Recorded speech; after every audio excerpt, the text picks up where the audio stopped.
नमस्कार बच्चों, class 12th में आपका स्वागत है। Welcome to class 12th। सबसे पहले अपने सब्जेक्ट का नाम लिख लो, अकाउंटेंसी। जो आपका अकाउंटेंसी सब्जेक्ट है, इसकी जो वेटेज रहती है वो रहती है 100 मार्क्स की। 100 नंबर का सब्जेक्ट है। लेकिन जब आप एग्जाम देने जाएंगे बोर्ड्स में, तो जो आपका एग्जाम लिया जाएगा वहां पर वो लिया जाएगा 80 मार्क्स का, और जिसके लिए आपको पूरे 3 घंटे का समय दिया जाएगा जी। ठीक है जी, क्लियर इतनी बात?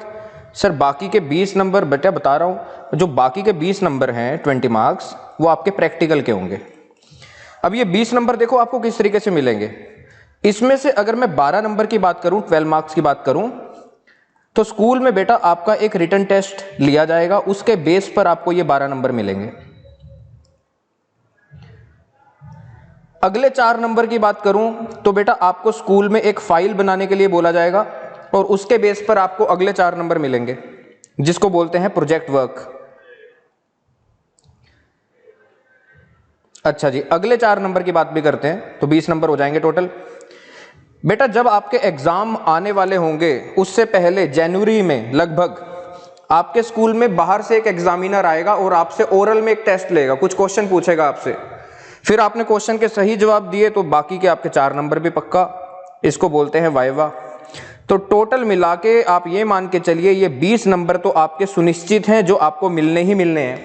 तो मेहनत हमें किस चीज के लिए करनी है? मेहनत आपको इस 80 मार्क्स के लिए करनी है। सारी की सारी बात यहीं पर है। जब आप क्लास 11th में थे तब आप एक ही बुक पढ़ते थे, एक किताब लगी होती थी आपको अकाउंट्स की, और उसके अंदर आप सीखते थे सोल प्रोप्राइटरशिप की अकाउंटिंग। लेकिन क्लास 12th में आपको पार्टनरशिप की अकाउंटिंग भी सीखनी है, नॉन प्रॉफिट ऑर्गेनाइजेशन की अकाउंटिंग भी सीखनी है, कंपनी की अकाउंटिंग भी सीखनी है, और जो कंपनी के फाइनल अकाउंट बनते हैं उनका एनालिसिस करते हैं हम। ठीक है, ये सब कुछ सीखना है आपको क्लास 12th में, धीरे धीरे सीखेंगे। तो क्लास 12th में हमारे पास बेटा 3 बुक्स हैं, हमें सब कुछ पता होना चाहिए। ठीक है, तो 3 बुक्स हैं। पहली बुक है आपकी बेटा पार्ट ए, लिखो जी पार्ट ए, और इसका है वॉल्यूम 1, पार्ट ए का वॉल्यूम 1, इसको बोलते हैं पहली बुक। जो दूसरी बुक है उसको बोलते हैं पार्ट ए वॉल्यूम 2, ये दूसरी बुक होगी आपकी। फिर एक तीसरी बुक है, उसको बोलते हैं पार्ट बी, या फिर आप इसको ऐसा बोल लीजिए वॉल्यूम 3। ठीक है जी, क्लियर? अब बेटा अगर मैं पहली बुक की बात करूं ना, तो पहली वाली बुक आपकी 40 मार्क्स की होती है, सबसे बड़ी बुक बोला जाता है इसको। जो दूसरी बुक है इसकी वेटेज 20 मार्क्स की है, और जो तीसरी बुक है इसकी भी वेटेज 20 मार्क्स की है। अब मैं आपको बताता हूं इसके अंदर आप क्या क्या कंटेंट पढ़ने वाले हैं। बेटा जो पार्ट ए है, मतलब पहली वाली बुक, इसके अंदर 2 यूनिट हैं। पहला यूनिट है आपका accounting of non profit organisations, accounting of non profit organisations, इसकी अकाउंटिंग सीखेंगे। एक ही चैप्टर है ये, एक ही चैप्टर, और इसकी वेटेज बताऊं बेटा आपको कितनी है? 10 मार्क्स। ओहो, इतनी ज्यादा? यस, एक चैप्टर पढ़ने से ही 10 नंबर पक्के। अब मैं आपको दूसरा यूनिट बताता हूं जिसके अंदर आप अकाउंटिंग सीखेंगे, accounting of partnership firms, accounting of partnership firms. इसके अंदर हम अकाउंटिंग सीखेंगे पार्टनरशिप फर्म की, और इसके अंदर आपको 5 चैप्टर पढ़ने पड़ेंगे, और 5 चैप्टर पढ़कर इसकी जो वेटेज निकलेगी वो निकलेगी 30 मार्क्स की, तो 40 नंबर की बुक हो जाती है। क्लियर जी इतनी बात? तो सबसे बड़ी बुक बोला जाता है, बहुत ज्यादा टाइम कंज्यूमिंग होती है ये बुक, बहुत ज्यादा टाइम लगता है इसको कवर करने में। अब मैं आपको दूसरी बुक की बात बताता हूं जी। जो दूसरी बुक है आपकी पार्ट ए वॉल्यूम 2, इसके अंदर जो आप बेटा अकाउंटिंग सीखेंगे वो सीखेंगे अकाउंटिंग ऑफ कंपनीज। ठीक है, बड़ी अच्छी बुक है, बड़ा मजा आता है इसको पढ़ने में, और इसकी जो वेटेज है 20 मार्क्स की है। इसके अंदर आपको 3 चैप्टर पढ़ने हैं, 2 चैप्टर बिल्कुल छोटे छोटे से हैं, एक चैप्टर बहुत बड़ा है। थर्ड वाली बुक का नाम है analysis of financial statement, of financial statement, ये आपकी थर्ड बुक है। इसके अंदर बेटा आपके पास 6 चैप्टर हैं, जिसमें से 4 चैप्टर बिल्कुल छोटे छोटे हैं और 2 चैप्टर थोड़े से ठीक ठीक है, मतलब ज्यादा बड़ा भी नहीं बोलूंगा मैं उसको और ज्यादा छोटा भी नहीं बोलूंगा, बिल्कुल आसान बुक है। वैसे तो पूरी की पूरी अकाउंटिंग आसान है, आपका बेस मजबूत होना चाहिए, और वो बेस आज के लेक्चर में मैं आपका करने वाला हूं मजबूत। अब ध्यान से सुनना। तो ऐसे आपके 80 मार्क्स हो जाएंगे। ठीक है जी, क्लियर इतनी बात? तो बच्चे आपने ना बस मेरे साथ मेहनत करनी है, जो मैं आपको करवा रहा हूं बस आपने वो करना है जी। ठीक है, समझ आ रही है बात? और घर जाके डेली प्रैक्टिस करनी है, तब आप पाएंगे कि आपके अकाउंट्स में बहुत अच्छे नंबर आ गए और आपकी बड़ी अच्छे तरीके से कंसेप्चुअल क्लैरिटी बनी हुई है अकाउंट्स में। ठीक है जी, क्लियर होगी बातें इतनी? अब बेटा मैं आपको यह बता दूं, मैं अपनी क्लास में डीके गोयल को फॉलो करता हूं, लेकिन जो टीएस गरेवाल के कुछ क्वेश्चंस हैं जो मुझे लगते हैं करवाने चाहिए वो भी मैं करवाता हूं। तो दोनों बुक्स कवर हो जाती हैं, डीके गोयल भी और टीएस गरेवाल भी, तो टेंशन लेने की कोई जरूरत नहीं। अब अगली बात पे चलते हैं बेटा, सुनना ध्यान से। आपको मेरी क्लास में एक बात पे तो गौर रखना है, जो आपका रजिस्टर होगा, जो नोटबुक होगी जिसमें आप काम करते हैं, जिसमें यहां पर आके लिखते हैं, ये आपको 2 नोटबुक मेंटेन करनी है। इसमें से जो आपका पहला रजिस्टर होगा जो आज आप लेके आए हैं, इसके अंदर बेटा बस आपको पता है क्या करना है, जो मैं कॉन्सेप्ट्स लिखवाऊंगा एक तो वो लिखने हैं, और जो भी मैं अकाउंटिंग ट्रीटमेंट आपको सिखाऊंगा वो सारी की सारी चीजें इसमें लिखनी है, इस वाली नोटबुक में जो आज आप लेके आए हैं। फिर आप एक नई नोटबुक और खरीदेंगे। सर वो नई नोटबुक क्यों?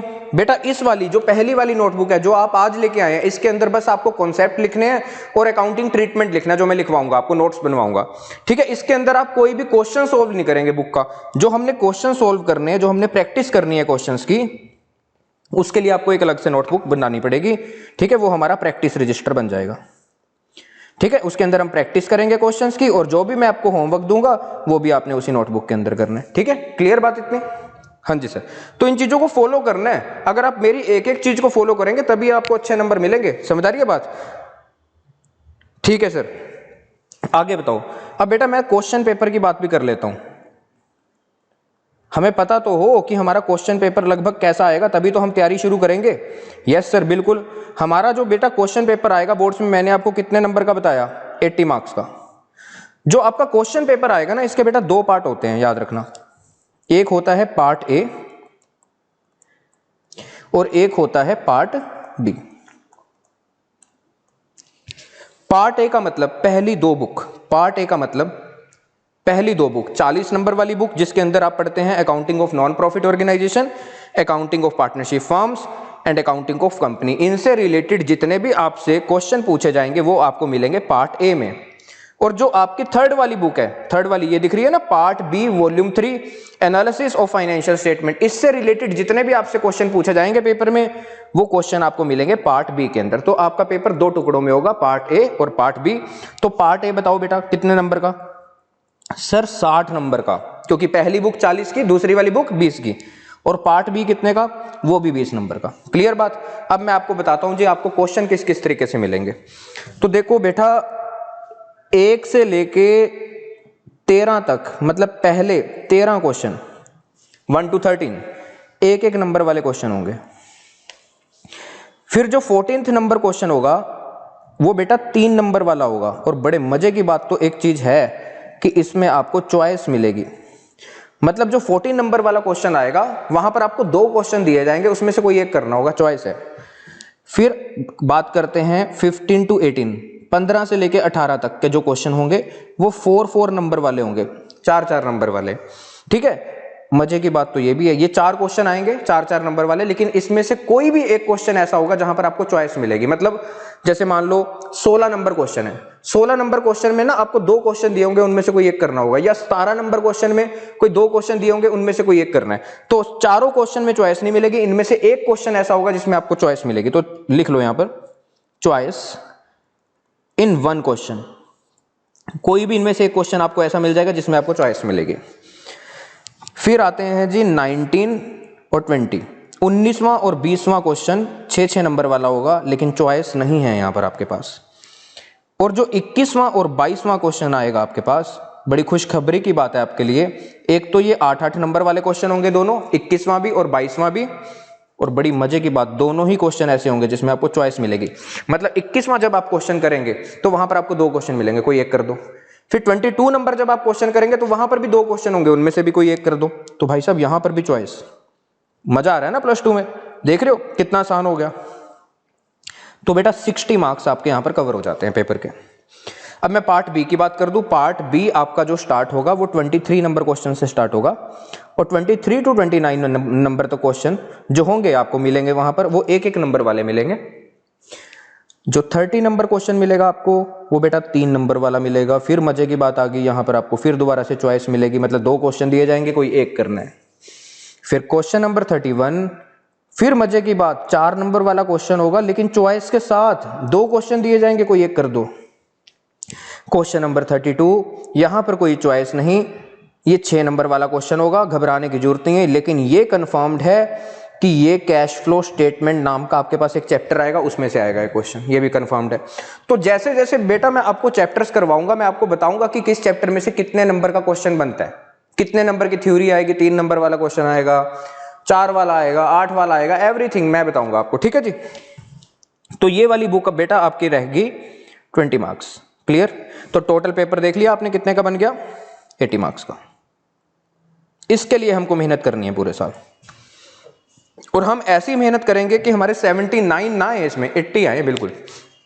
लेकिन आपको उसके लिए कंडीशन एक है, क्लास में रेगुलर रहना पड़ेगा, प्रॉपर तरीके से नोट्स बनाने पड़ेंगे, कॉन्सेप्ट रजिस्टर अलग, प्रैक्टिस रजिस्टर अलग, एक एक बात को सुनना है, जोन से मैं क्वेश्चन यहां पर करवा रहा हूं साथ के साथ आपको लिखने हैं, घर जाके होमवर्क करना है, ये रिस्पॉन्सिबिलिटी। अगर ये सब काम कर लिया तो बहुत अच्छे नंबर लेके आएंगे हम। चलो जी आगे चलते हैं। अब बेटा मैं आज कोई चैप्टर शुरू नहीं कर रहा, पहले मैं आपके बेस को देखना चाहता हूं कि आपका बेस कितना स्ट्रांग है। क्या आपको इन बातों का पता है जो मैं आपको अभी बातें बताने वाला हूं? क्योंकि अगर ये वाली बातें नहीं पता तो अकाउंटिंग फिर तो मुश्किल ही है, फिर तो कभी भी समझ में नहीं आएगी, चाहे आप कहीं से भी पढ़ लो। अगर ये वाली बातें आपको समझ में आती है जो मैं आपसे डिस्कस करने वाला हूं, तो अकाउंटिंग सब्जेक्ट आपके लिए बिल्कुल ईजी रहेगा, सीरियसली यकीन करना मेरी बात का। तो लिखो बेसिक्स ऑफ अकाउंटिंग। मैं थोड़ा सा बेसिक की बात कर लेता हूं अकाउंटिंग के, कि अकाउंटिंग की किस तरीके से जाती है, क्या प्रोसेस होता है। बेटा देखो ये बिजनेस है और ये इसका मालिक। जब एक आदमी बिजनेस करता है तो उसको बोलते हैं प्रोप्राइटर, यस सर। और बिजनेस और उसके मालिक को एक दूसरे से हम पता है क्या मानते हैं, सेपरेट। पढ़ा था कहीं पर, ये याद आया +1 में? यस सर याद आया। हमने एक कॉन्सेप्ट पढ़ा था बिजनेस एंटिटी कॉन्सेप्ट। वो कॉन्सेप्ट हमें कहता था कि बिजनेस और उसका मालिक अकाउंटिंग व्यू पॉइंट से एक दूसरे से अलग हैं, क्योंकि हम बिजनेस के प्रॉफिट लॉस कैलकुलेट करते हैं, बिजनेस की फाइनेंशियल पोजीशन देखते हैं, मालिक की नहीं। तो हम बिजनेस की अकाउंटिंग करते हैं, मालिक की नहीं। तो इन दोनों को एक दूसरे से आपने सेपरेट मानना है, लेकिन अकाउंटिंग व्यू पॉइंट से। ऐसा करने के लिए हमें बोलता है बिजनेस एंटिटी कॉन्सेप्ट। क्या ये लीगल व्यू पॉइंट से भी एक दूसरे से अलग होते हैं? नहीं, ये लीगल व्यू पॉइंट से एक दूसरे से अलग नहीं होते, कानूनी रूप से एक दूसरे से अलग नहीं है। क्यों सर? क्योंकि बेटा अगर इसका बिजनेस लॉस में जाता है, तो अगर बिजनेस बंद हो जाता है, तो इस बिजनेस के ऊपर जो भी कर्ज है वो चुकाया जाएगा इस आदमी की पर्सनल प्रॉपर्टीज बेचकर। क्लियर हो रही है बात? इसके गहने भी बेच सकते हैं, इसकी गाड़ी भी बेच सकती है, चुकाना पड़ेगा। तो लीगल व्यू पॉइंट से एक दूसरे से अलग नहीं है, अकाउंटिंग व्यू पॉइंट से एक दूसरे से अलग होते हैं, ठीक है। तो हम क्या मानेंगे अपने आप को जब हम अकाउंटिंग करेंगे?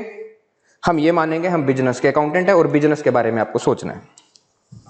अब अकाउंटिंग देखो बेटा करनी कैसे है। बिजनेस के अंदर जितनी भी ट्रांजैक्शंस होती हैं पहले उनको पढ़ना है आपने, कि हुआ क्या बिजनेस के अंदर। आपकी जो पूरी की पूरी किताबें हैं ये सारी की सारी ट्रांजैक्शन से तो भरी हुई हैं। इसके अंदर है क्या, ट्रांजैक्शन ही तो दे रखी है, उन्हीं को तो सोल्व करना है।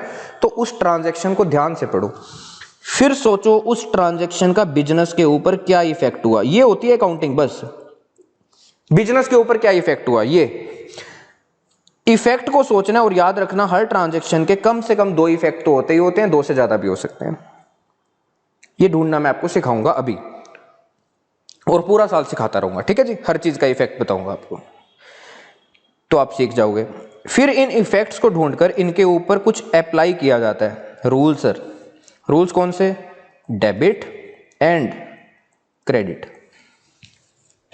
अब डेबिट एंड क्रेडिट के रूल्स आपको पता है जी क्या क्या होते हैं? डेबिट एंड क्रेडिट के रूल्स पहले वो पता होने चाहिए, फिर उसकी एप्लीकेशन देखेंगे कि किस तरीके से आपने उसकी एप्लीकेशन करनी है, ठीक है। तो लो जी अब बात करते हैं रूल्स की। कौन से रूल्स की सर? डेबिट एंड क्रेडिट के। आओ जी लिखो मेरे साथ साथ। Rules debit and credit. बेटा जो अकाउंटिंग के रूल्स होते हैं डेबिट एंड क्रेडिट के, इनको अप्लाई करने के लिए हमारे पास दो अप्रोच होती हैं। मतलब कोई भी अप्रोच का आप यूज कर सकते हैं, आपके ऊपर डिपेंड करता है वो दो अप्रोच कौन कौन सी हैं। पहली अप्रोच होती है बेटा ट्रेडिशनल अप्रोच, ट्रेडिशनल अप्रोच, और जो दूसरी होती है ना वो होती है मॉडर्न अप्रोच।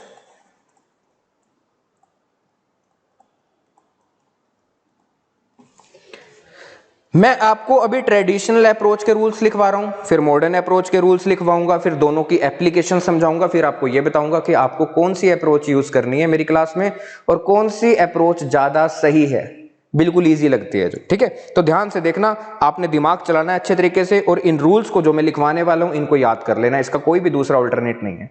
बाकी कुछ याद करने के लिए नहीं बोलूंगा, इन रूल्स को याद कर लेना बस। ठीक है, तो बेटा अभी मैं ट्रेडिशनल अप्रोच की बात कर रहा हूं। जब हम ट्रेडिशनल अप्रोच फॉलो करते हैं तो हम अकाउंटिंग करते समय तरह तरह के अकाउंट्स जो बनाते हैं ना, उनको 3 कैटेगरीज में बांट देते हैं, personal, real, nominal. Personal, real and nominal. तो पहला लिखो पर्सनल, पर्सनल अकाउंट। अब इसके अंदर सर कौन कौन से अकाउंट आएंगे? बेटा इसके अंदर नेचुरल पर्सन से रिलेटेड, आर्टिफिशियल पर्सन से रिलेटेड या रिप्रेजेंटेटिव पर्सन से रिलेटेड सारे के सारे अकाउंट इस वाली कैटेगरी के अंदर आते हैं, जिसका नाम है पर्सनल अकाउंट। ठीक है जी, तो लिखो all accounts, all accounts related to natural person,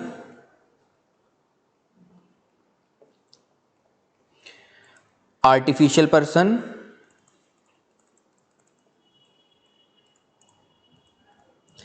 and representative person.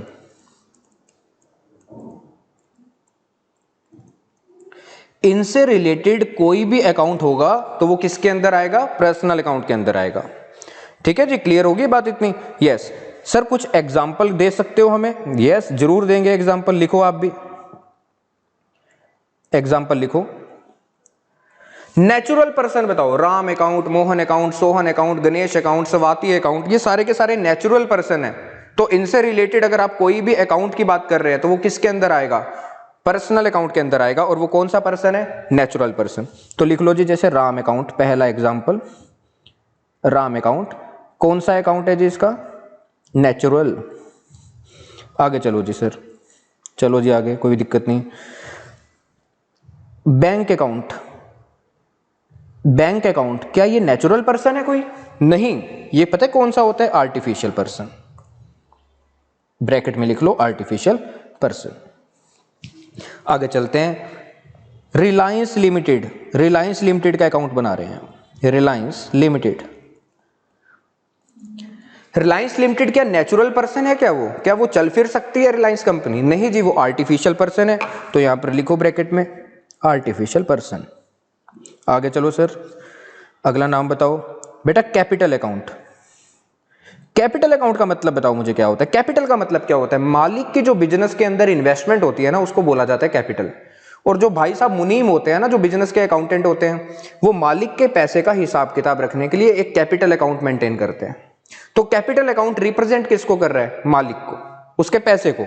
तो कैपिटल अकाउंट किसके अंदर आएगा बेटा? Representative person. ठीक है जी, क्लियर होगी बात? यस। अब आगे चलो, ड्रॉइंग्स अकाउंट लिख लो। ड्रॉइंग्स का मतलब क्या होता है? मालिक जब अपने पर्सनल यूज के लिए बिजनेस से पैसे निकालता है तो उसको बोला जाता है ड्रॉइंग्स। तो जब मालिक पैसे निकालता है ना बिजनेस से, तो जो बिजनेस का अकाउंटेंट होता है वो एक अकाउंट खोल देता है, ड्रॉइंग्स अकाउंट।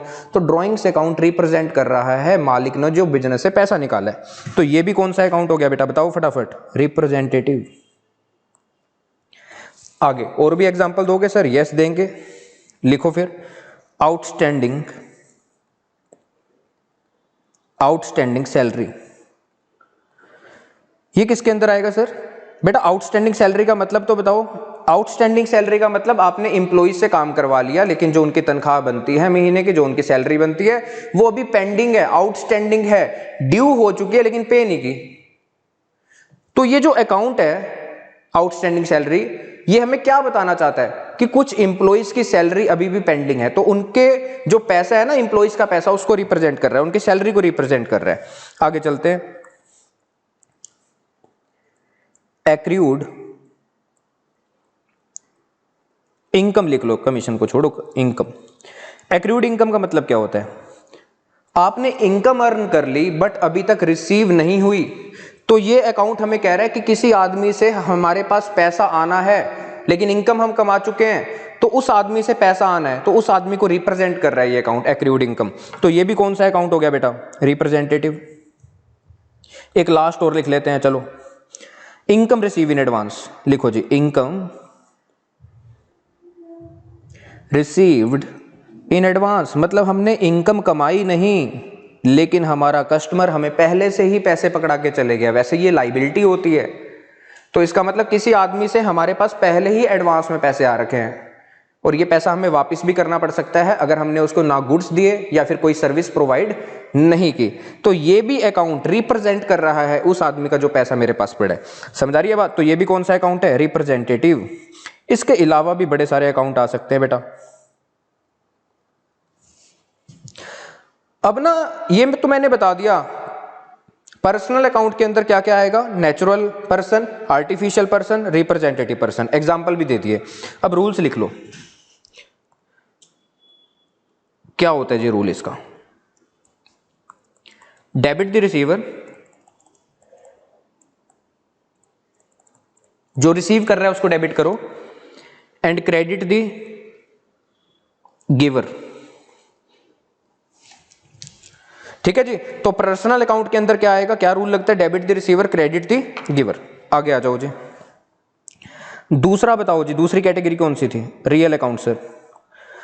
रियल अकाउंट के अंदर सर कौन कौन से अकाउंट आएंगे बताओ जी, इससे रिलेटेड कौन कौन से अकाउंट है? जितनी भी हमारी टेंजिबल एसेट होती हैं, जितनी भी इनटेंजिबल एसेट होती हैं, वो सारी की सारी रियल अकाउंट के अंदर आती हैं। तो लिखो इसके अंदर, all accounts related to tangible and intangible asset.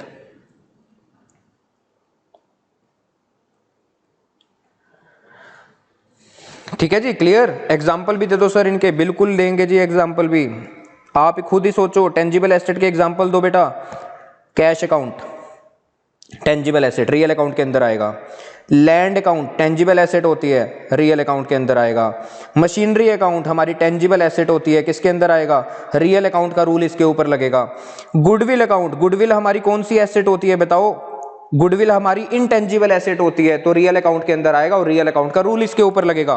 Patent account, patent क्या होता है? इंटेंजिबल एसेट होती है सर, तो रियल अकाउंट के अंदर आ जाएगी मतलब भाई, और इसके ऊपर रूल भी कौन सा लगेगा? रियल अकाउंट का। और भी बड़ी सारी एसेट होती है, अब हम सबके नाम थोड़ा ना लिखने बैठेंगे। रूल सर, रूल बताओ जी बेटा। रियल अकाउंट का रूल होता है debit what comes in, debit what comes in. Credit करना होता है व्हाट गोस आउट। अगर इनमें से कोई भी एसेट बिजनेस के यहां से जा रही है तो क्रेडिट करोगे, अगर कोई आ रही है तो डेबिट करोगे। ये रूल होता है, याद करना पड़ेगा, कोई दूसरा अल्टरनेट नहीं है। तीसरे पे आ जाओ। तीसरी कौन सी कैटेगरी है? Nominal account. नॉमिनल अकाउंट के अंदर क्या आएगा बेटा? जितने भी अकाउंट हमारे एक्सपेंस से रिलेटेड होते हैं, लॉस से रिलेटेड होते हैं, किसी इनकम से रिलेटेड होते हैं, किसी गेन से रिलेटेड होते हैं, किसी रिवेन्यू से रिलेटेड होते हैं, वो सारे के सारे अकाउंट नॉमिनल अकाउंट के अंदर आते हैं। तो लिखो यहां पर ऑल अकाउंट्स, जो बाकी का बच गया इसके अंदर आ जाएगा भाई साहब।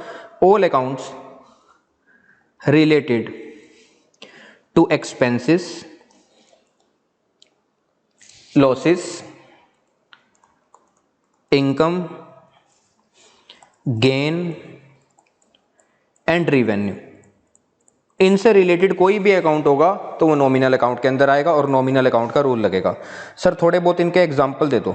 लो जी, लो बिल्कुल एग्जाम्पल लो आप बेटा। जब गुड्स परचेज करते हैं तो हम वर्ड यूज करते हैं परचेज। ओनली जब गुड्स खरीदते हैं तब वर्ड यूज होता है परचेज। अगर आप कोई एसेट खरीद रहे हैं तो परचेज वर्ड यूज नहीं होता। समझ आ रही है बात? तो जब हम गुड्स खरीदते हैं वो हमारा खर्चा होता है, खर्चा होता है, और उसको हम क्या नाम देते हैं? परचेस का सर, तो परचेस मेरा खर्चा है तो इस अकाउंट के अंदर आएगा। अच्छा जी आगे बताओ, सैलरी, सैलरी अकाउंट क्या है मेरा, खर्चा, सैलरी मैं इंप्लॉइज को देता हूं, मेरा खर्चा है, नॉमिनल अकाउंट का रूल लगेगा। बैड डेट्स बताओ, बैड डेट्स क्या होता है, लॉस होता है ना, हाँ जी, लॉस के ऊपर कौन सा रूल अप्लाई होगा, नॉमिनल अकाउंट का रूल अप्लाई होगा। Clear sir. इंटरेस्ट रिसीव बताओ भाई, इंटरेस्ट रिसीव इनकम है, इनकम इसी अकाउंट के अंदर आएगी, नॉमिनल अकाउंट के अंदर, नॉमिनल अकाउंट का रूल लगेगा। क्लियर हो रही है बातें? यस। जब मैं गुड्स को बेचता हूं मार्केट में तो मैं वर्ड यूज करता हूं सेल्स, और सेल्स रिवेन्यू होता है, और रिवेन्यू के ऊपर भी किसका रूल अप्लाई होता है, नॉमिनल अकाउंट का। और भी बड़े सारे इनकम, बड़े सारे एक्सपेंस हो सकते हैं, जैसे office expense, advertisement expense, discount allowed भी आपका एक्सपेंस है, डिस्काउंट रिसीव आपकी इनकम है, वो सब कुछ इसी के अंदर आ जाएगा, नॉमिनल अकाउंट के अंदर। लॉस बाय फायर इसी के अंदर आएगा। ठीक है जी, क्लियर होगी बातें? Yes. Gain on sale of fix asset, आपने किसी फिक्स एसेट को बेचा और आपको फायदा हुआ, तो वहां पर आप वर्ड यूज करते हैं गेन, इसी अकाउंट का रूल अप्लाई होगा, नॉमिनल अकाउंट का। सर रूल्स क्या है इसके? लो जी रूल्स लिखो। Debit all expenses and losses. Sir credit किसको करना है फिर? Credit all incomes, gain and revenue, इनको।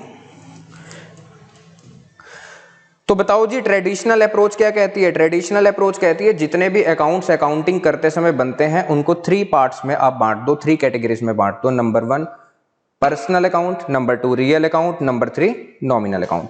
पर्सनल अकाउंट का रूल क्या होता है? Debit the receiver, credit the giver. Real account का rule debit what comes in, credit what goes out. और जो नॉमिनल अकाउंट है इसका रूल क्या होता है बेटा? Debit all expenses and losses and credit all incomes, gain and revenue. तो ये रूल हमने लिखे ट्रेडिशनल अप्रोच के। अब लिख लो जी मॉडर्न अप्रोच के रूल्स। लो जी मॉडर्न अप्रोच के बेटा, कोई भी एसेट से रिलेटेड अकाउंट अगर हुआ, कोई भी एक्सपेंस से रिलेटेड अकाउंट अगर हुआ, कोई भी लॉस से रिलेटेड अकाउंट या फिर ड्रॉइंग अकाउंट, बिजनेस के अंदर ट्रांजैक्शन होने की वजह से अगर इनसे रिलेटेड किसी भी अकाउंट में इंक्रीज होता है, अमाउंट बढ़ जाता है, तो भाई साहब डेबिट कर दो। अभी सिखाऊंगा कैसे। अगर कम होता है तो क्रेडिट कर दो, उल्टा कर दो बस। इसके अलावा जितने अकाउंट बचते हैं, जैसे कैपिटल अकाउंट बच गया, लाइबिलिटी अकाउंट बच गया, प्रॉफिट से रिलेटेड अकाउंट, इनकम से रिलेटेड अकाउंट बेटा, गेन से रिलेटेड अकाउंट, रिवेन्यू से रिलेटेड अकाउंट, रिजर्व से रिलेटेड अकाउंट, प्रोविजन से रिलेटेड अकाउंट, इनसे रिलेटेड अगर कोई भी अकाउंट है और बिजनेस के अंदर ट्रांजैक्शन होने की वजह से उनमें इंक्रीज आ जाता है उस अकाउंट में, मतलब अमाउंट बढ़ जाता है, तो ऊपर वाले का बिल्कुल उल्टा होगा। वहां पे डेबिट किया था, यहां पर क्रेडिट, डिक्रीज हुआ वहां पर क्रेडिट किया था, तो यहां पर क्या करोगे? डेबिट। ये याद रखना है। अब मैं सिंपल सी बात बता देता हूं, मैंने आपको रूल्स लिखवा दिए, अब मैं इनकी आपको एप्लीकेशन समझाऊंगा। कुछ मैं 5-6 जर्नल एंट्रीज आपको करके दिखाऊंगा, 5-6 ट्रांजैक्शन लूंगा अपनी तरफ से, फिर उसकी एंट्री बना के दिखाऊंगा, ट्रेडिशनल अप्रोच से भी, मॉडर्न अप्रोच से भी। फिर आप खुद अपना दिमाग लगाना, अपनी कॉमन सेंस यूज करना कि कौन सी अप्रोच ईजी है। मैं आपको पहले ही बता देता हूं कि ये वाली मॉडर्न अप्रोच बिल्कुल इजी है, बिल्कुल इजी। तो ये रूल्स बिल्कुल टिप्स पे याद कर लेना भाई साहब। मैं पूरा अकाउंट आपको समझाऊंगा, इन रूल्स के बारे में बातें कर रहा हूँ पूरे, जब भी तक मैं आपको पढ़ाऊंगा इन्हीं रूल्स की बातें करूंगा। अगर आपने इन रूल्स को याद नहीं कर रखा फिर समझ में नहीं आएगा, तो इसको आज ही अच्छे तरीके से याद कर लो टिप्स पर। ठीक है, क्लियर इतनी बात? तो आओ कुछ एंट्रीज करें। यस, कुछ ट्रांजैक्शन लेता हूं मैं और फिर उसकी एंट्री बनाने की कोशिश करता हूं। +1 की बातें हो रही हैं। अब आप देखना कि आपने +1 में बड़े ही अच्छे तरीके से, कॉमन सेंस से, बिल्कुल लॉजिक तरीके से आपने एंट्रीज पास की थी, या ऐसे ही कर रहे थे हवा में पास? ठीक है, ध्यान दोगे सब बच्चे? ठीक है, देखो बेटा, mister Ganesh started his business with cash,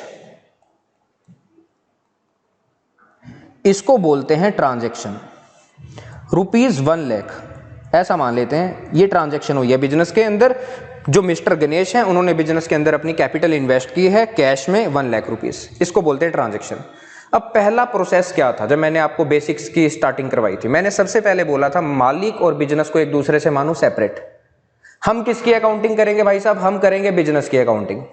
हमने ये सोचना है कि बिजनेस के अंदर इस ट्रांजैक्शन के होने की वजह से क्या इफेक्ट हुआ, पहले इफेक्ट ढूंढने फिर अप्लाई करने हैं रूल्स। ठीक है, तो लो जी समझो मेरे साथ साथ, ये ट्रांजैक्शन है। अब मैं सोचूंगा बिजनेस के अंदर हुआ क्या। ये बिजनेस है बेटा, ये मालिक है जी गणेश भाई साहब। गणेश ने बिजनेस के अंदर कितने पैसे लगाए हैं? 1 लाख। क्लियर है ना इतनी बात? अब मैं किसके बारे में सोचूंगा, मालिक के बारे में सोचूंगा या बिजनेस के बारे में सोचूंगा? सर बिजनेस के बारे में सोचना है, हम बिजनेस के मुनीम हैं, बिजनेस के अकाउंटेंट है। तो सोचो बिजनेस के अंदर क्या हुआ।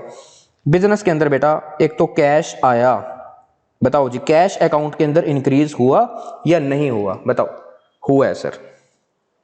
सेकंड इफेक्ट बताओ ना, मैंने आपको बताया था हर ट्रांजैक्शन के मिनिमम 2 इफेक्ट तो होते ही होते हैं, 2 से ज्यादा भी हो सकते हैं। दूसरा इफेक्ट सुनो जी, सुनो सुनो सुनो, मालिक भाई साहब ने पैसे लगाए हैं, हिसाब किताब तो रखोगे कि 1 लाख रुपए आया कहां से, ये कैश आया कहां से? तो मालिक जो बिजनेस के अंदर पैसे लगाता है उसको बोलते हैं कैपिटल। तो हम अकाउंटेंट हैं, हम ना एक कैपिटल अकाउंट बनाते हैं और कैपिटल अकाउंट में लिख देते हैं मालिक ने 1 लाख रुपए लगाए हैं। तो बताओ कैपिटल इंक्रीज हुई है कि डिक्रीज हुई है? कैपिटल सर इंक्रीज होगी बिजनेस के अंदर। तो बेटा सेकंड इफेक्ट, कैपिटल इंक्रीज हो रही है। ये इफेक्ट थे, ये सोचना होता है, ये बड़ा मेन काम होता है। रूल्स तो हम याद कर लेंगे। अब मैं बेटा एंट्री बनाना चाहता हूं, मुझे एंट्री नहीं आती बिल्कुल भी, लेकिन अगर मैं लॉजिक से चला, एंट्री नहीं भी है दिमाग में तो अपने आप बन जाएगी, देखना। अभी पहले मैं कर रहा हूं ट्रेडिशनल अप्रोच यूज। बेटा एक तो कैश अकाउंट के ऊपर इफेक्ट पड़ा है, यस सर बिल्कुल पड़ा है। एक बेटा कैपिटल अकाउंट के ऊपर इफेक्ट पड़ा है। इफेक्ट तो मैंने ढूंढ लिया, अब मैं रूल्स को अप्लाई कर रहा हूं। लेकिन कौन सी अप्रोच फॉलो कर रहा हूं अभी मैं? Traditional approach. ट्रेडिशनल में मैंने आपको क्या बताया था, जितने भी अकाउंट्स होते हैं उनको 3 कैटेगरीज में बांटते हैं। Personal account, real account, nominal account. Cash account बता दो बेटा मुझे कौन सा अकाउंट है फटाफट। कैश मेरी टेंजिबल एसेट होती है और टेंजिबल एसेट से रिलेटेड अकाउंट कौन सी कैटेगरी में जाते हैं? सर रियल अकाउंट में। इस तरीके से अप्लाई करना है। अभी आगे देखते हैं। कैपिटल अकाउंट मालिक से रिलेटेड अकाउंट है, उसको रिप्रेजेंट कर रहा है उसके पैसे को, तो किसके अंदर आएगा? फटाफट सोचो। पर्सनल अकाउंट के अंदर, यस। तो इसके ऊपर पर्सनल अकाउंट का रूल लगेगा। अब रियल अकाउंट का रूल क्या था? रियल अकाउंट का रूल क्या था? फटाफट याद करो। डेबिट व्हाट कम्स इन। अगर पैसा आया या कोई एसेट आई तो डेबिट कर दो, अगर गई तो क्रेडिट करो। तो कैश तो बिजनेस के पास आया है ना बेटा, कैश एसेट है, कैश आया है। डेबिट व्हाट कम्स इन, तो कैश को मैं क्या करूंगा? डेबिट। क्यों कर रहा हूं डेबिट? लग गया पता? डेबिट व्हाट कम्स इन का रूल लगा है। कैपिटल अकाउंट किसके अंदर आ रहा है? पर्सनल के अंदर आ रहा है। और पर्सनल अकाउंट का रूल क्या था बताओ मुझे फटाफट? Debit the receiver, credit the giver. जो मालिक भाई साहब हैं वो गिवर थे, वो पैसे को देने वाले थे या उन्होंने पैसे को रिसीव किया था? मालिक भाई साहब ने पैसा दिया था, वो गिवर थे। और रूल क्या था? क्रेडिट दी गिवर। तो इसलिए कैपिटल अकाउंट को आप क्रेडिट करेंगे। क्यों क्रेडिट कर रहे हैं? क्रेडिट दी गिवर। ठीक है जी, क्लियर होगी बात? पर्सनल अकाउंट का रूल लगा इसके ऊपर। अब आते हैं मॉडर्न अप्रोच के ऊपर। मॉडर्न अप्रोच को फॉलो करते हैं। बेटा 2 अकाउंट इंक्रीज हुए थे, एक तो कैश अकाउंट भी इंक्रीज हुआ था और एक कैपिटल अकाउंट भी इंक्रीज हुआ था। ऐसा ही हुआ था ना, ये 2 इफेक्ट हुए थे। अब मुझे ये बता दो उन रूल्स को पढ़ के, कैश आपके लिए क्या चीज होती है? कैश बिजनेस की क्या है? एसेट है बेटा, एसेट। और मैंने चेक करो एसेट का रूल आपको क्या लिखवाया था, चेक कर लो ऊपर फटाफट। ये देखो मैंने आपको लिखवाया था, एसेट इंक्रीज होती है तो डेबिट करते हैं और कैपिटल इंक्रीज होती है तो क्रेडिट करते हैं। यही लिखवाया था ना? यस। कहां गया जी? तो कैश मेरी एसेट है, एक एसेट अकाउंट इंक्रीज हो रहा है और एक बेटा कैपिटल अकाउंट इंक्रीज हो रहा है। एसेट इंक्रीज होती है तो रूल कहता था मॉडर्न अप्रोच का, डेबिट कर दो। तो मैं कैश को डेबिट कर रहा हूं। रीजन क्या है? सर एसेट वाला रूल अप्लाई हुआ है। और कैपिटल को मैं करूंगा credit to capital account. Sir क्यों क्रेडिट किया? कैपिटल अकाउंट का रूल देखो ऊपर क्या कह रहा था, कैपिटल बढ़ती है तो क्या करना होता है? क्रेडिट। अब मुझे खुद बताओ किस में ज्यादा जोर लगा आपका, ट्रेडिशनल में या मॉडर्न में? भाई साहब ये जो चीज है ना, जो इफेक्ट है, ये तो दोनों अप्रोच में आपको ढूंढने पड़ेंगे। ठीक है ना, इफेक्ट तो ढूंढना ही ढूंढना है, ये तो कॉमन है, मतलब चाहे मॉडर्न यूज कर लो चाहे ट्रेडिशनल यूज कर लो, इफेक्ट तो ढूंढना ही ढूंढना है। तो यहां तो जोर लगना ही लगना है। उसके बाद ज्यादा जोर मेरा लगा ट्रेडिशनल अप्रोच में, मॉडर्न अप्रोच में नहीं लगा। तो मॉडर्न अप्रोच बहुत अच्छी है, इसके रूल्स बड़े टिप्स पे होने चाहिए, इसको फॉलो करके हम पूरी की पूरी अकाउंटिंग सीखेंगे। समझा रही है बात? ठीक है, चलो सर एक दो एंट्रीज और बनवाओ, कोई दिक्कत थोड़ा है, बनवाते हैं एंट्रीज। तो लो जी सेकंड पढ़ो, कहता goods purchase 4 rupees 1 lakh, goods खरीदे हैं जी 1 लाख रुपए के। ये ट्रांजैक्शन है बिजनेस की। अब मुझे सोचना है बिजनेस के अंदर क्या इफेक्ट हुआ। बेटा मैं बताता हूं, जब गुड्स खरीद के लेके आते हैं ना तो हम बोलते हैं हमारा खर्चा हो गया, और उस खर्चे को हम नाम देते हैं परचेज का। तो गुड्स खरीदते समय आप टर्म यूज करते हैं बिजनेस की परचेज बढ़ गई, बिजनेस की परचेज बढ़ गई तो परचेज अकाउंट बढ़ जाता है, और परचेज अकाउंट ना बेटा एक्सपेंस होता है, मेरा खर्चा होता है ये। सेकंड इफेक्ट, अगर आपने कैश में खरीदा तो कैश कम होगा, और कैश क्या चीज होती है बेटा? एसेट, एसेट कम हो रही है एक तो आपकी। ये दो इफेक्ट हो रहे हैं, क्लियर? इफेक्ट मैंने ढूंढ लिए। अब मैं एंट्री बनाता हूं, मुझे एंट्री करनी नहीं आती, पहले मैं ट्रेडिशनल अप्रोच फॉलो करता हूं, ट्रेडिशनल अप्रोच। अब मुझे सोचना पड़ेगा परचेस अकाउंट तीनों कैटेगरी में से कहां पर आता है। परचेस आपका एक्सपेंस होता है, और एक्सपेंस कौन सी वाली कैटेगरी में जाता है? नॉमिनल में। और नॉमिनल अकाउंट का रूल क्या था? Debit all expense and credit all incomes. तो ये एक्सपेंस है, तो पहले मैं आपको बता देता हूं परचेज अकाउंट के ऊपर कौन सा रूल अप्लाई हो रहा है, कौन सी कैटेगरी वाला रूल अप्लाई हो रहा है? नॉमिनल बेटा, ठीक है, क्लियर होगी बात इतनी। और कैश अकाउंट बताओ कौन से अकाउंट के अंदर, कौन सी कैटेगरी के अंदर आता है? सर रियल के अंदर आता है। अब नॉमिनल अकाउंट का रूल था डेबिट ऑल एक्सपेंस, तो परचेज एक्सपेंस है इसलिए मैं इसको डेबिट करूंगा, परचेज अकाउंट डेबिट। क्यों डेबिट किया? Debit all expense.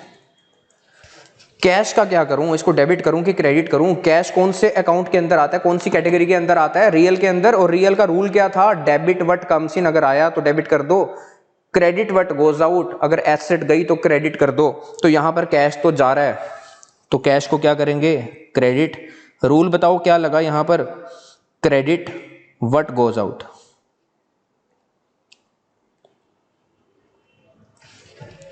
ठीक है सर, ये तो थी ट्रेडिशनल एंट्री बन गई, purchase account debit to cash. अब मैं मॉडर्न अप्रोच से भी एंट्री बनाता हूं। बेटा परचेस अकाउंट बढ़ा था, और परचेस अकाउंट को आप एक्सपेंस मानते हैं, एक्सपेंस बढ़ रहे हैं, एक्सपेंस बढ़ते हैं तो रूल चेक कर लो, ऊपर क्या लिखा हुआ है फटाफट चेक करो। एक्सपेंस बढ़ते हैं तो डेबिट करते हैं, ये मैंने आपको रूल लिखवाया है, तो परचेस को आप डेबिट करेंगे। लेकिन सर रीजन क्या है? बेटा बता तो दिया, इसके ऊपर जो रूल लग रहा है वो एक्सपेंस अकाउंट का रूल लग रहा है, एक्सपेंस बढ़ते हैं तो डेबिट। सर कैश कम हो रहा है, कैश क्या होती है? एसेट, और एसेट अकाउंट का रूल आप चेक कर लो जो मैंने आपको लिखवाया है, एसेट कम होती है तो क्रेडिट करते हैं, बढ़ती है तो डेबिट। तो यहां पर तो कम हो रही है ना, तो मैं क्या करूंगा? क्रेडिट करूंगा, एसेट कम हो रही है, बस इतनी सी बात है। तो सेकंड एंट्री भी बन गई। चलो जी अगले आगे बताता हूं मैं आपको, एक और ट्रांजैक्शन उठा लेते हैं। गुड्स सोल्ड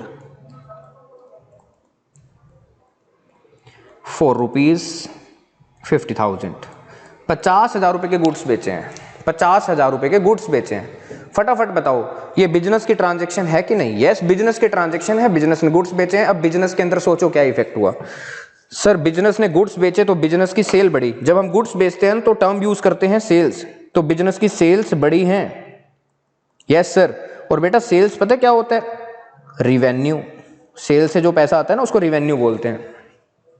सेकंड इफेक्ट, भाई सेल करके कैश आया, क्योंकि आपने कैश में सामान बेचा है तो कैश भी तो बढ़ गया। Yes sir. तो कैश अकाउंट भी क्या हुआ? बढ़ा। अब कैश क्या होती है बताओ फटाफट? एसेट होती है सर। तो मैंने इफेक्ट आपको देखो बता दिए, सेल बढ़ी और सेल बढ़ने से कैश भी बढ़ गया, ये इफेक्ट थे। अब मैं करूंगा जी एंट्री, एंट्री मुझे नहीं आती लेकिन मैं लॉजिक के साथ जाऊंगा तो एंट्री अपने आप बन जाएगी। कैश अकाउंट किसके अंदर आएगा? पर्सनल के अंदर आएगा, रियल के अंदर आएगा, नॉमिनल के अंदर आएगा? फटाफट कैश अकाउंट रियल अकाउंट के अंदर आता है। तो भाई साहब कैश अकाउंट के ऊपर कौन सा रूल अप्लाई होगा? रियल अकाउंट का रूल अप्लाई होगा सर। ठीक है कर दूंगा मैं अभी। सेल्स आपका रिवेन्यू है, और रिवेन्यू किसके अंदर आते हैं बताओ? नॉमिनल के अंदर। नॉमिनल अकाउंट का रूल अप्लाई होगा।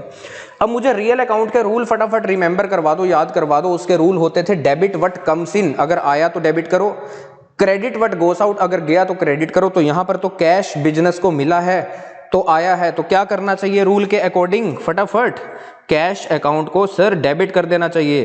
क्यों करना चाहिए? क्योंकि रूल बोलते हैं जी रियल अकाउंट का डेबिट कर दो अगर आया तो, debit what comes in. Sale भी तो बढ़ गई, सेल बढ़ने से क्या बढ़ते हैं? रिवेन्यू बढ़ते हैं। और मैंने क्या लिखवाया था आपको, फटाफट चेक करो नॉमिनल अकाउंट में, debit all expenses and losses and credit all incomes gain and revenue. तो सेल को क्या करेंगे? क्रेडिट टू सेल्स अकाउंट, लिख लो जी, credit all incomes and gains. आपकी इनकम ही तो है ये, आप रिवेन्यू बोल लो, कुछ भी बोल लो। सर ये तो था ट्रेडिशनल, ठीक है, चलो मैं मॉडर्न भी बता देता हूं आपको।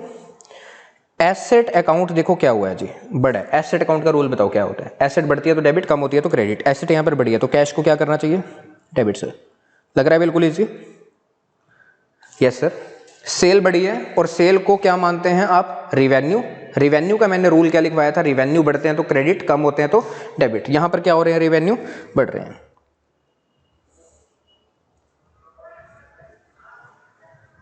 ठीक है जी, क्लियर होगी बात? Yes sir. सर एक दो एंट्रीज और भी बताओ हमें। कोई बात नहीं बेटा, कितनी एंट्रीज करी हैं अभी तक आपने? 3 कर लेते हैं, 2-3 और। 4th एंट्री बेटा, कैश डिपोजिटेड इनटू बैंक। आपने कैश को बैंक में डिपॉजिट करवा दिया ₹40,000। चलो जी, 40,000 रुपए का कैश आपने बैंक में डाल दिया। बिजनेस की ये ट्रांजैक्शन है, बिजनेस ने अपना कैश बैंक में डाला है। मुझे सोचना है बिजनेस के अंदर हुआ क्या। बेटा बिजनेस का जो बैंक में खाता खुला हुआ है ना, बैंक अकाउंट मतलब, वो इंक्रीज हो गया, एक इफेक्ट तो ये। और जो बिजनेस के पास कैश पड़ा था वो डिक्रीज हो गया, तो कैश अकाउंट के अंदर क्या हुआ? डिक्रीज हुआ। लग गया पता? बैंक बैलेंस मेरे लिए क्या होता है? Asset sir. कैश का बैलेंस मेरे लिए क्या होता है? एसेट। ये मैंने आपको बताया इफेक्ट। ये तो ढूंढना ही ढूंढना है, बैंक बढ़ा कैश कम हुआ। अब मुझे एंट्री बनानी नहीं आ रही कि एंट्री बनेगी क्या, याद ही नहीं आ रही मुझे। कोई बात नहीं, याद रखने की जरूरत नहीं पड़ती, लॉजिक से चलोगे तो अभी एंट्री खुद बनेगी। बैंक अकाउंट मैंने एक बार लिखा, bank account.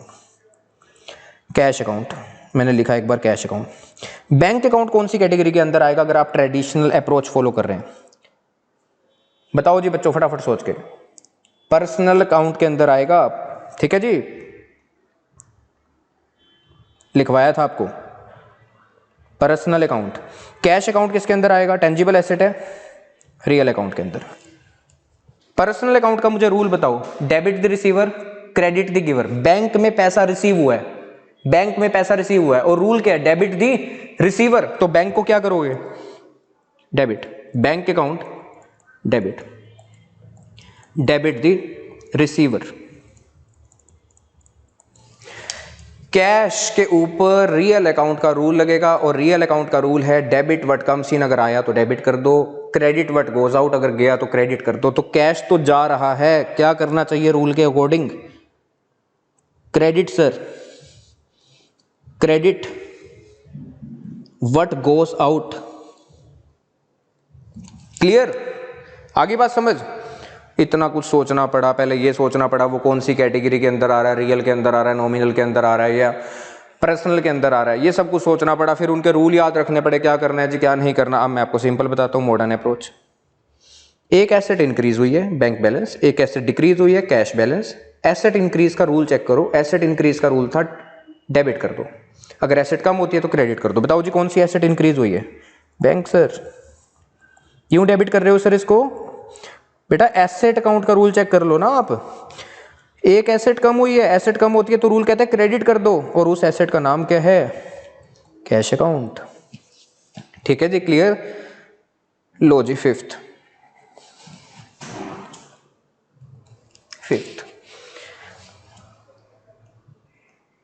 Loan taken from Mohan लिख देते हैं। मान लो हमने मोहन से लोन लिया ₹20,000। बिजनेस ने मोहन से लोन लिया, बिजनेस ने मोहन से लोन लिया, और मोहन ने जो हमें पैसे दिए हैं ना, जो हमने उससे उधार लिया, वो मान लो कैश की फॉर्म में दिया, उसने चेक नहीं दिया। तो अब सोच के बताओ बिजनेस के अंदर क्या इफेक्ट हुआ। बच्चे चलाओ दिमाग, सब कुछ मैं ही थोड़ी ना करूंगा, चलाओ फटाफट। कुछ बच्चे सोच रहे हैं कैश तो बिजनेस के अंदर बढ़ा, क्योंकि बिजनेस को कैश मिला, बिजनेस ने उधार पकड़ा है। कैश बताओ क्या होती है, एसेट। क्लियर होगी इतनी बात। पहला इफेक्ट सबको समझ में आया। मिनिमम कितने इफेक्ट होते हैं, 2 इफेक्ट होते हैं। सेकंड बताओ, सेकंड बताओ, बिजनेस के ऊपर कर्ज बढ़ गया कि नहीं बढ़ गया, उधार बढ़ गया कि नहीं बढ़ गया। उधार का नाम पता है क्या है, Mohan loan, Mohan loan account. बताओ ये डिक्रीज हुआ है कि इंक्रीज हुआ है, लोन तो बढ़ गया ना हमारे ऊपर, यस। और लोन क्या होती है, लाइबिलिटी। अब मुझे एंट्री बतानी है जी, क्या होगी। बच्चे पूछ रहे हैं एंट्री तो बता दो सर, मुझे नहीं आती एंट्री, मैं लॉजिक से चलूंगा, मुझे रूल्स याद है, उनकी एप्लीकेशन पता है, एंट्री अभी अपने आप बन जाएगी। ट्रेडिशनल अप्रोच अगर मैं फॉलो करूं, पुरानी अप्रोच मैं फॉलो करूं, तो पहले मुझे ये सोचना है कि इफेक्ट क्या हुआ। मैंने आपको बता दिया कैश बढ़ा और मोहन का लोन अकाउंट भी खुला है। अब मुझे ये सोचना है कैश कौन से अकाउंट के अंदर आएगा, मतलब कौन सी कैटेगरी के अंदर आएगा, पर्सनल के अंदर आएगा, रियल के अंदर आएगा, या नॉमिनल के अंदर आएगा। बच्चे बोल रहे हैं जी cash account sir tangible asset होती है, कैश टेंजिबल एसेट होती है, तो रियल अकाउंट का रूल लगा देना इसके ऊपर। मैंने बोला जी लगा दूंगा, कोई दिक्कत नहीं। और रियल अकाउंट का रूल बेटा पता क्या था, debit what comes in, credit what goes out. अब कैश बिजनेस के पास आया या गया, कैश आया, तो रूल क्या है, डेबिट व्हाट कम्स इन, तो कैश को क्या करना चाहिए, डेबिट। ठीक है सर, रूल भी लिख दो आगे, डेबिट व्हाट कम्स इन। अच्छा जी, एक और अकाउंट के ऊपर इफेक्ट हुआ था, मोहन लोन अकाउंट। अब मुझे नहीं पता मोहन का लोन अकाउंट कौन सी वाली कैटेगरी के अंदर आता है, बताओ जी। मोहन तो एक पर्सन है, तो बताओ जी रियल का रूल लगाओगे क्या इसके ऊपर, वो तो टेंजिबल और इनटेंजिबल एसेट के ऊपर लगता है। नॉमिनल अकाउंट का रूल लगाओगे क्या, नहीं, वो एक्सपेंस लॉसेस इनकम गेन के ऊपर लगता है। तो लास्ट कौन सी बची है आपके पास, पर्सनल अकाउंट। ठीक है जी, इसका रूल बताओ। पर्सनल अकाउंट का रूल क्या होता था, debit the receiver credit the giver. Mohan ने पैसे दिए हैं या लिए हैं, मोहन गिवर था बेटा, आपको पैसे देने वाला था, मतलब उसने बिजनेस को पैसा दिया है। और रूल क्या होता है, क्रेडिट दी गिवर। तो मैं मोहन के लोन अकाउंट को क्या करूंगा, क्रेडिट करूंगा, क्रेडिट दी गिवर।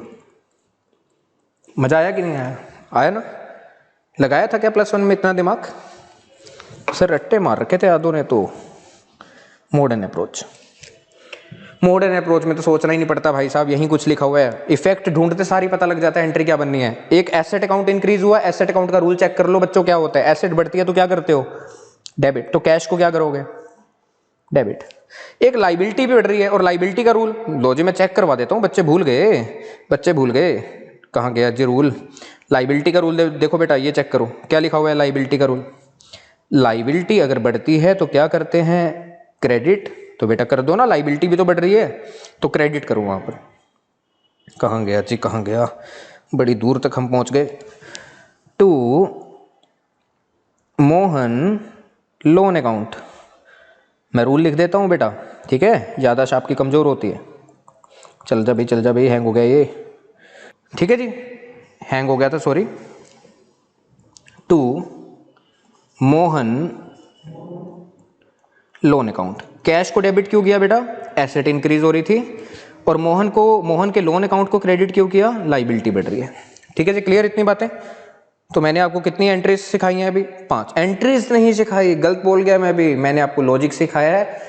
जोन सी भी दोनों अप्रोच हैं, traditional approach and modern approach, उनके रूल्स आपको बताए हैं और उनकी एप्लीकेशन किस तरीके से होती है वो सिखाई है। अब आप एक काम करना, आपका होमवर्क दे रहा हूं मैं आपको, कुछ ट्रांजैक्शन लिख के दे रहा हूं, इन ट्रांजैक्शन को ट्राई करना, अपनी नॉलेज यूज करना, अपनी कॉमन सेंस यूज करना, ठीक है। जब आप इनको बनाओगे फिर आपको रूल्स भी लर्न हो जाएंगे, इनकी एप्लीकेशन भी आ जाएगी। पेड रेंट ₹1000, इसकी एंट्री बनाना विद लॉजिक। एक लिखो received an advance from customer, customer से एडवांस रिसीव हो गया ₹10,000। एक लिखो paid an advance to supplier of goods, इनकी खुद बनानी है आपको एंट्रीज विद लॉजिक, रूल लिखना अच्छे तरीके से, ₹20,000। और भी लिखवाऊं क्या?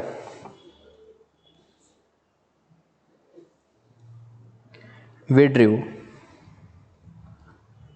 गुड्स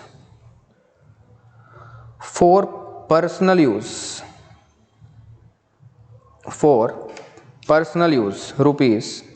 ₹10,000। एक लिख लो लास्ट, कैश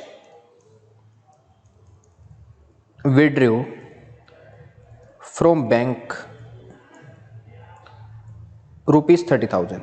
इनकी एंट्रीज बनाना बच्चों आप घर से, पहले रूल्स को अच्छे तरीके से याद कर लेना, फिर जो मैंने आपको सिखाया उसको अच्छे तरीके से पढ़ना, सर ने क्या सिखाया था, फिर इनकी एंट्रीज बनाना विद लॉजिक, अच्छे तरीके से सोच के, ठीक है? तो आपको रूल्स की एप्लीकेशन आ जाएगी, इतना बहुत है। अगर आपकी ये समस्या दूर हो गई, इसको आपने अच्छे तरीके से कर लिया जो मैंने आज का लेक्चर बताया, तो फिर अकाउंटिंग बिल्कुल आपके लिए ईजी है। Thank you so much.